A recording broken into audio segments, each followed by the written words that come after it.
Life Audio. Hey there, friend. Heather Creekmore here. I'm so glad you're listening to the Compared To podcast today. Today's conversation is going to be very important and very relevant to you if you're married.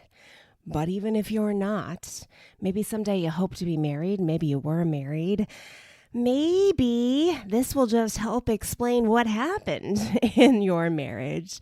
Maybe you're just in a dating relationship and thinking about getting married.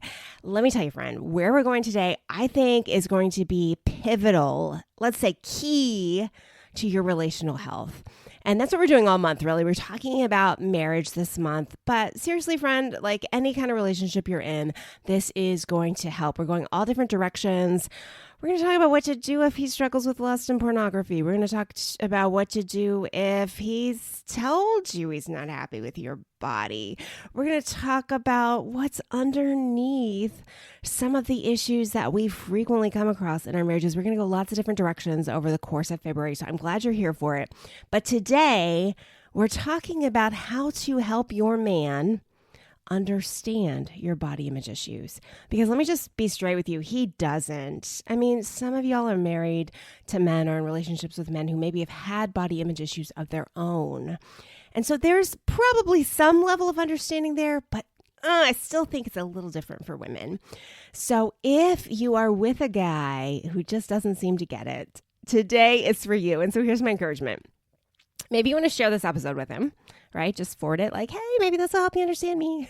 Or maybe you want to, those of you who are really brave, listen to it with him. Listen to it together and really help him understand where you're coming from and how he can help. Because I think most of you have the kind of guy who just really wants to help. He wants to be supportive of you, and he's just lost. He has no idea how to help with this. So today's episode is going to help with that. I'm glad you're here for it. Hey, we've got another 40-day journey starting next month. We're changing days because I know some of you just will never make it on a Tuesday. So we're switching it to Mondays. Go check it out. You can find out everything you need to know to join us on the next 40-day journey at improveBodyImage.com. Now let's get to today's show. Welcome to Compared to Who, the podcast to help you make peace with your body so you can savor God's rest and feel His love. If you're tired of fighting body image the world's way, Compared to Who is the show for you. You've likely heard lots of talk about loving your body, but my goal is different. Striving to fall in love with stretch marks and cellulite is a little silly to me. Instead, I want to encourage you and remind you with the truth of Scripture that you are seen, you are known, and you are loved no matter what your size or shape. Here, the pressure is off. If you're looking for real talk, biblical encouragement, and regular reminders that God loves you and you're not alone, you've come to the right place. I hope you enjoy today's show, and hey, tell a friend about it. Okay, before we get going today, I want to kind of just give you some, ground rules or guidelines as you think about talking to your husband about your body image issues. I want you just to understand a couple of things. So thing one is I want you to understand that you might be speaking a foreign language. Okay, they say men are from Mars, women from Venus. I don't know. This is probably even further away than that.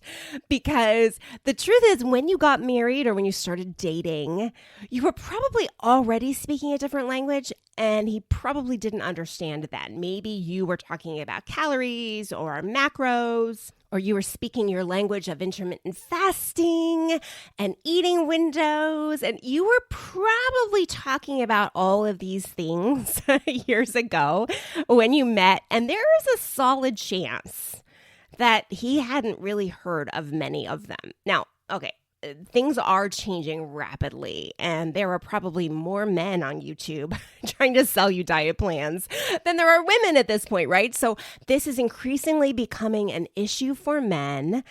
But if you've been married a while or with your guy for a long time, I'm going to say 10 years or more, there's a solid chance that you taught him about diet culture, that you taught him the rules of diet culture. And then as he heard these things in culture around him, right, on social media, on YouTube, he gets the ads too, just like we do, right? It reinforced it, right? And so you taught him this foreign language. You taught him this way of thinking about the world and seeing the world. in some cases, you may be with a guy who never really thought a lot about his body. I mean, he probably didn't think a lot about what he ate. Maybe he worked out some, but he wasn't overly concerned. He can look in the mirror and smile at himself without thinking twice. And you may have taught him to overanalyze things, that certain foods are good for him or certain foods are not good for him, or certain ways to exercise are better and will get better results. Like, there's a good chance that you've educated him. And so now, as you are learning perhaps a new way to think about body image issues, as you are learning a new way perhaps to relate to food, you got to give this guy some grace because you taught him everything he knows. And now he's going to have a hard time keeping up because he's probably not reading and listening to the same things that you are reading and listening to if you were on, let's say, an intuitive eating journey. So give the guy some grace and recognize you probably taught him well. And also understand that for most men, right? And it's so hard to generalize because these marriage and relationship things are so nuanced, right? So my sincerest apologies if I miss you when I say most. Okay, but I really believe for most men, they have believed us when we've told them if we could just get a better body, if we could just lose the weight we want to lose or look like we want to look, then we'll be happy. And so in a guy's mind, right, he wants you to be happy. And so if you are telling him the formula for you to be happy is for you to change your body, and in his mind, he's thinking, okay, she's going to be happy when her body changes. That means she's going to stop complaining. Maybe she'll eat normally with us.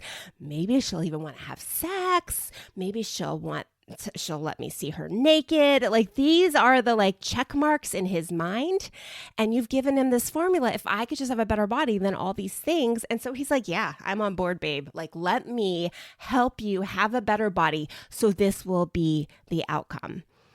And there's a solid chance you've been telling him this for years.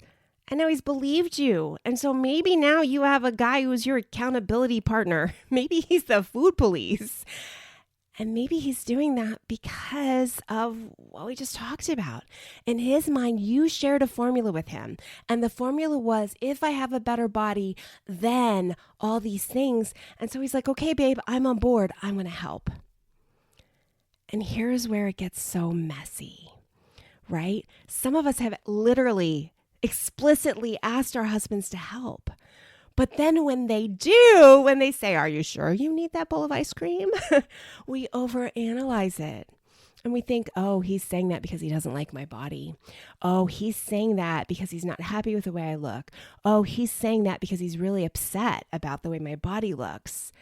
And it may be that he's just saying it because you told him to do that. You asked him to do that. You gave him the formula, X plus Y equals Z. And he wants to help get to Z, so he's going to help with that formula. Oh, friend, let's not overanalyze the things that our husbands do, especially when they're things that we've asked them to do.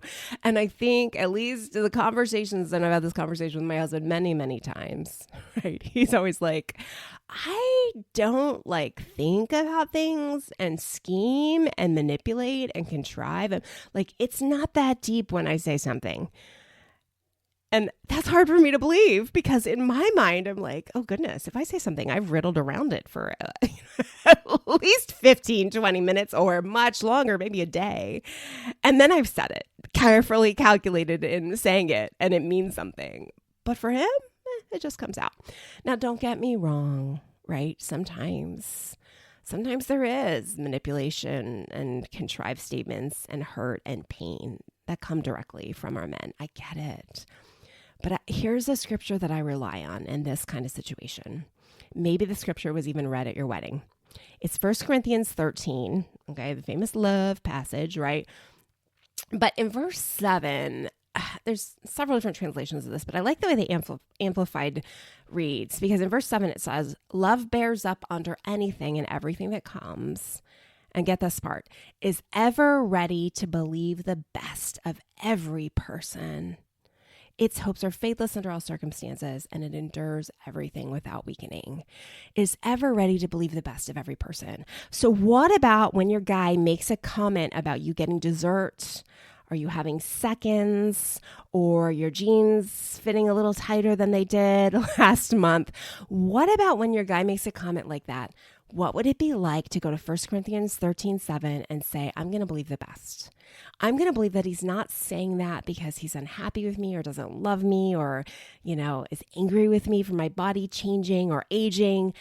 I'm going to believe that he's saying that because he honestly believes he's helping me, or he honestly believes that he is just doing what I asked him to do.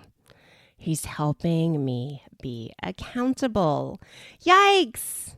So what would it look like in your marriage when your husband says those things to assume that he's actually thinking good thoughts instead of assuming the worst, instead of assuming that he thinks you're fat or ugly or not good enough for him?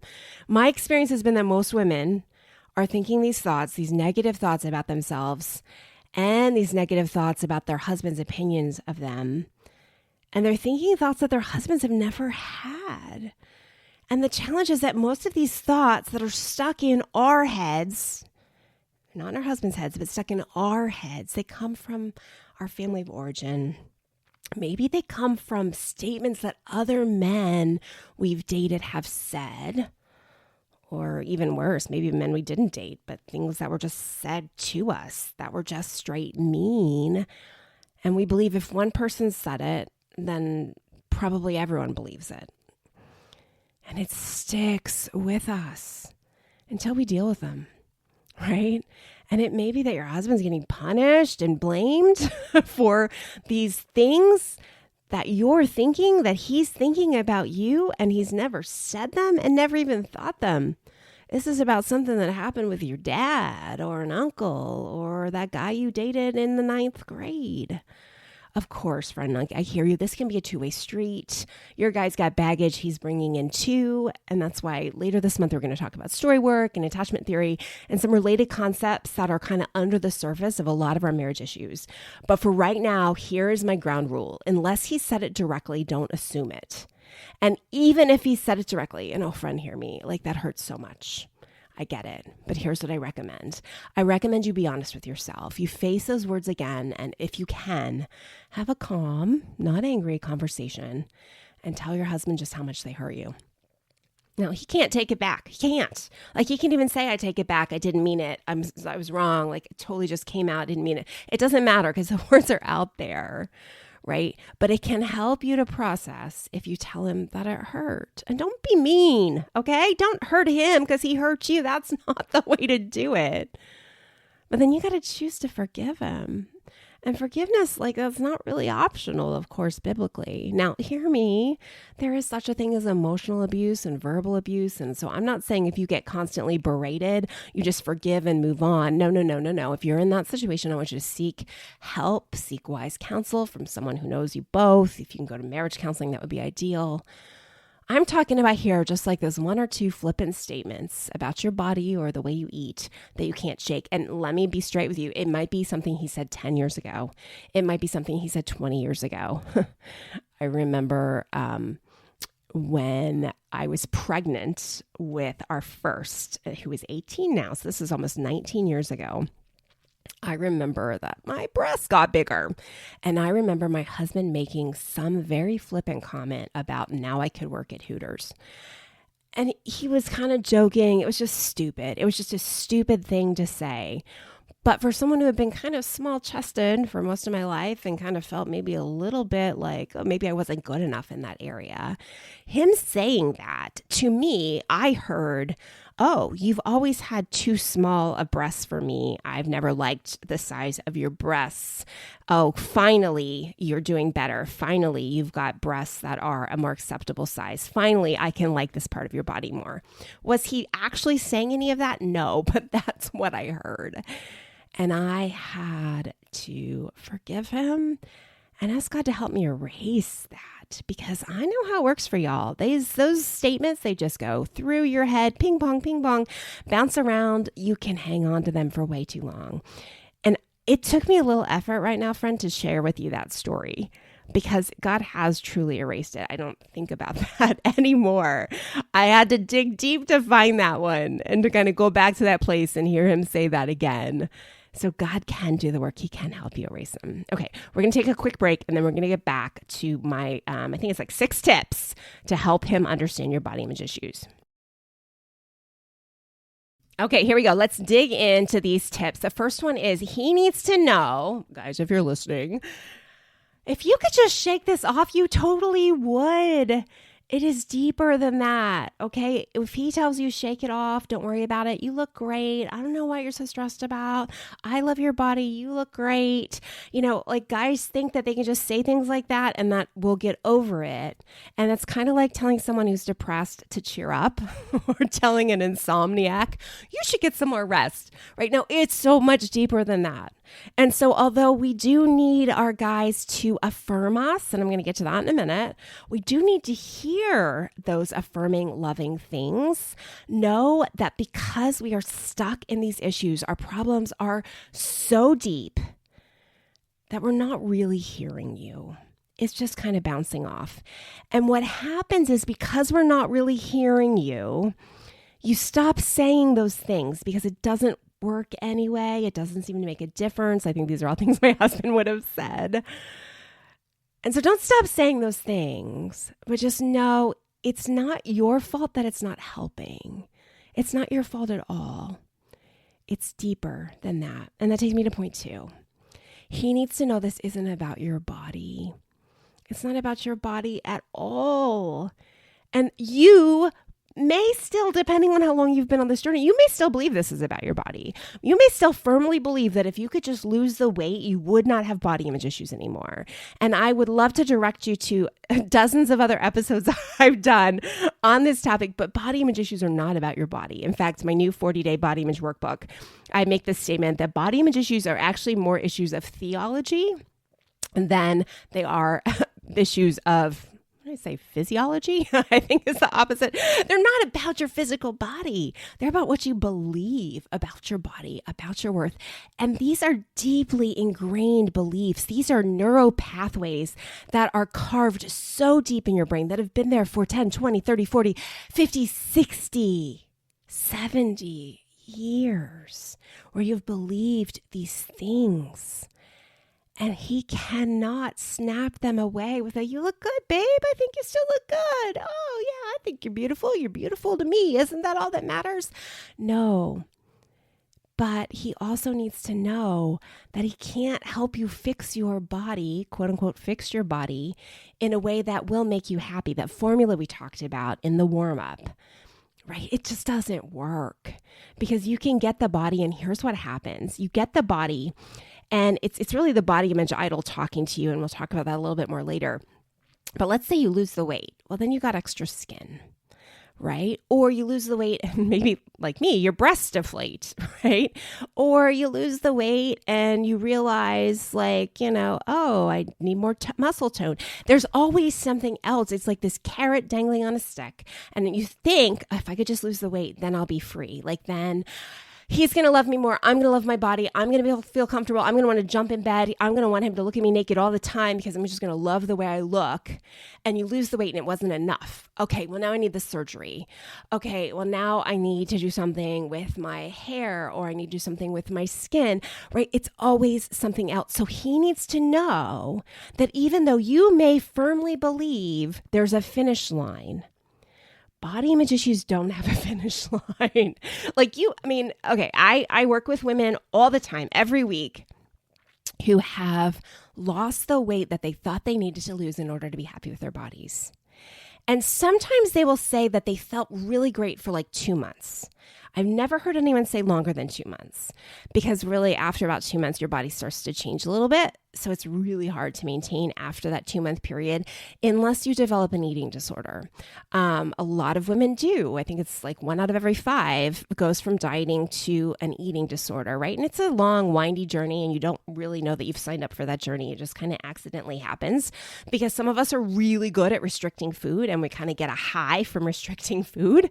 And so, putting us on a diet, going on some sort of restrictive food plan, kind of leads us down this really damaging, detrimental, and could be deadly. Let's just be honest, eating disorders are the second largest killer behind drug overdoses, right? So like, we're not playing here, right? It's not good to be really good at restricting. And, guys, if you're listening, you need to know this. Like, your wife could be in dangerous territory if she's really good at restricting. So be honest about that. Watch and talk about those kind of things, right? But even if the diet works, or even if the diet leads to an eating disorder that leads to you being in a much smaller body, it's not going to solve it. Eating disorder certainly won't solve it, but shrinking your body doesn't fix your body image issues.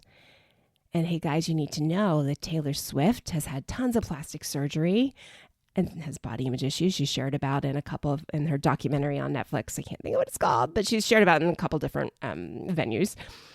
Carrie Underwood, body image issues. Supermodels notoriously have body image issues, right? So it's not about your body. Guys, if you're listening, it's not about her body. She will not get a body that will make her feel happy and comfortable and want to be naked in front of you all the time. This issue is deeper than that. So if you keep trying to help her with physical things, you're going to miss the heart of what really needs to change. The third thing is he needs to know that what you need most from him is not for him to be your food police, your accountability partner, but you need his unconditional love. He needs to know that you have enough shame, that you feel so much shame. And anything he says to you is going to be heard through the lens of shame. You're going to hear it like you're just not doing good enough. You're not enough. He doesn't love you because you don't look like this. And you would be loved more if only. Guys, you need to know your words matter, so choose them carefully. But she's going to filter it all through this lens of shame. And what she needs to hear is that you love her no matter what, and you're there for her, that you support her, and you understand that she's struggling. You understand that this is hard for her, and you are there for her. And maybe, guys, okay, this could be a hard one. Maybe that just means you listen as she vents about her body. Even if in your head you are thinking, you're crazy, you're not fat at all, I don't see that, I don't see what you see is wrong with your body. Body dysmorphic disorder is very real. I've had it. She might be obsessing over things that you've never even noticed, but she doesn't need you to reply with, what? No one even notices that. What? You're ridiculous. What? That's insane. No one thinks about that. No one sees you like that. She needs you maybe just to listen and say, I love you so much. I think you're beautiful. I know this hurts. Let's talk about ways to get you help. Okay, number 4, this is kind of connected. But he may say that he's your food police accountability partner. He may believe that he needs to help you be healthier. He may believe that by being your food police, he's helping you with your health. Okay, guys, if you believe this, just stop. Just stop it right now. Okay, I understand that you're worried about your wife's health. I understand that. That's part of marriage, right? We should be concerned about the health of our spouse. But if your wife has body image issues and she's expressed that to you and she's sharing this episode with you, you need to know that shaming her, which is again what she hears when you say, do you really need that? Shaming her is not the way to help her get healthy.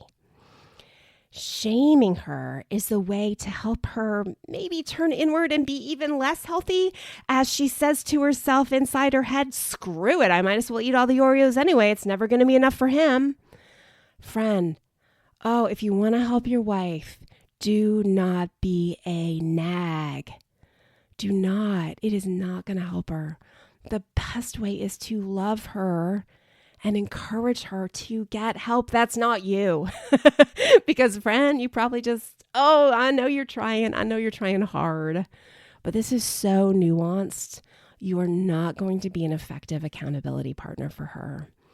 The best way for you to proceed if you are worried about her health genuinely is to just encourage her. I love you and I know that you're going to make healthy choices for your body. I'm just going to trust you with that. Like, I'm not going to nag you. I'm not going to shame you. Like, if you feel like you can't be trusted around food, or if you feel uncomfortable with food, or you feel like you've got an unhealthy relationship with food, then guys, help her find someone who can support her on that journey. Help her find, and there's different levels and qualities of support here. So I'd reach out to me and I can help you connect with a dietitian who will be supportive and loving and Christ-centered and can truly help this woman that you care about get healthier, if that's where you're coming from. Okay, the next one. You need to know that your wife has a hard time believing that she is worthy of love, aside from or outside of her body and appearance. And probably for, let's go back and say decades again, she has believed that the way she looks is what gives her value. She may have learned it from her parents. She may have learned it from an ex-boyfriend, school. She learned it from culture. She learned it somewhere. But she needs to know that she is worthy of love no matter what she looks like, no matter how much her body changes. Because guys, I don't know how old y'all are, right? But it's going to change. She's going to change. She's going to have babies, maybe. That's going to change things. But even if she doesn't do that, things are still going to change. They're going to change in her 30s. She's going to look different in her 40s. She's going to look different in her 50s. I was talking to a friend this weekend who's about to turn 40, and she's like, it hit me. I was looking in the mirror today. I was like, this is as good as it's going to get. And I was like, oh yeah, because I just turned 50 and I know it's as good as it's going to get. Because it's hard to admit that you're going to go from, I don't know, trying to look hot to, the best I can do is attractive. So guys, she's going to change, but here's the truth. You going to change too. You're going to look different. You probably look different than you did on your wedding day. You probably look different in your 50s than you did in your 30s. So you guys both have to give each other grace, so much grace, grace upon grace to age and to change. And she will feel from you either your love and support or your shame and condemnation. Okay, almost to the end of this list. The next thing you need to know is that the body image idol is real. If you really could just get a better body and that would make everything better, then you probably would have arrived by now. It just doesn't work that way. And guys, you've probably watched her. Maybe you've watched her lose weight and gain weight, lose weight and gain weight. Or maybe you've watched her, feel like she looked good for a season and then struggle, maybe in pregnancy, maybe with aging, right? The body image idol that we talked about a little bit ago tells you that if you can just get that better body, then everything is going to be better in your life. But it keeps your eyes off of what's really important. And what's really important is Jesus. And family and loving God, loving others, finding out what God made you for, living on purpose for his purpose. Friend, those are the important things. And the idol keeps you distracted and keeps you self-focused. And here's the thing, guys. You might be helping her chase this idol when you believe her when she says if she just gets a better body, then everything will be better in your marriage. It's just not true. This idol is in the way of you having a real intimacy, a true intimacy where you can see each other for who you really are. She just wants to get a better body so she can hide behind that. That helps her hide. What will make your marriage better is when you can both see the true you and still love each other and still connect and still be intimate. Oh, friend, don't believe the lie of the body image idol. And so, guys, if you're listening to this, know this idol is real for her. It might be real for you, too. I don't know. But understand the spiritual issue cannot be cured when she reaches her ideal weight, her ideal size, when she looks the way she wants to look, when she gets the surgery. You can keep throwing money at this, throw money at the next plan and program, and it's not going to cure what's beneath the surface. You really have to dig into the heart of these body image issues if you want her to be free. And digging into the heart of these body image issues, what this really does is this helps her learn more about who she is in Christ. It helps her identify like how God made her and what he made her for. It helps her develop an identity in him that is secure no matter what goes on with her body, right? And she's free to pursue body change goals. Hear me. Like if she wants to change her body, that's fine. But if she does it from a place where she's secure in her heart, she's secure in your love for her, and most of all, God's love for her, if she does it from that place, well, then it's not life or death for her. It's not an argument in your marriage for her every time she gains 2 pounds. It's not her getting on the scale every morning and being mad at you all day because that number was different and saying, I can't believe you let me eat the ice cream, or I can't believe we had to go out and get pizza, right? And being crazy, or okay, girls, I'm just going to say crazy, being crazy around food. It's not that. It's her being comfortable around food. It's her understanding that she is so much more than a body to you and to God. The real help she needs, guys, is from Jesus. And there's stuff there. There's, like I said, there's neural pathways that need to be changed, and that neurology doesn't just change overnight. She needs help. She needs some support. She needs some encouragement. We offer all of that here, but what she really needs is a loving partner on a journey to body image freedom, not an accountability partner on her journey to weight loss, not an accountability partner on her journey to fitness. What she needs is someone who can help her see who she is in Christ and see herself as God sees her, and maybe even see herself as you see her. Because I know you try to compliment her sometimes and she doesn't care. Maybe she calls you a liar. When I coach women, I talk to them about that. Like, hey, don't call your husband a liar. That's not helpful at all. Believe him. Oh, friend, it's so nuanced. I'm so glad you listened today. I really pray that something here has helped you and hopefully helps your marriage. Because I want you to have a strong marriage. I want you to be husbands and wives who can encourage each other to live the life God has called you, purposed you to live. And that life is so much bigger than just getting a fit body. It's even bigger than just getting healthy. Oh, he has so much in store for you. He loves you so much. He wants you to have a big life that's focused on more than calories and numbers in the scales and genes and all those things. And husbands, I hope this has encouraged you too. If you need support, if you need help, reach out. Heather at comparedtothe.me. I'm happy to help you. I do coaching, or you can join our next 40-day journey, and that's a great place to start your freedom journey, ladies. Thanks for listening today. I hope something today has helped you stop comparing and start living. Bye-bye. The Compared to podcast is proud to be part of the Life Audio Podcast Network. For more great Christian podcasts, go to lifeaudio.com. And hey, if you're brand new here, go to improvedbodyimage.com. We've got a list of recommended podcast episodes to start with, and you can find out everything you need to know about me and about the show at improvedbodyimage.com.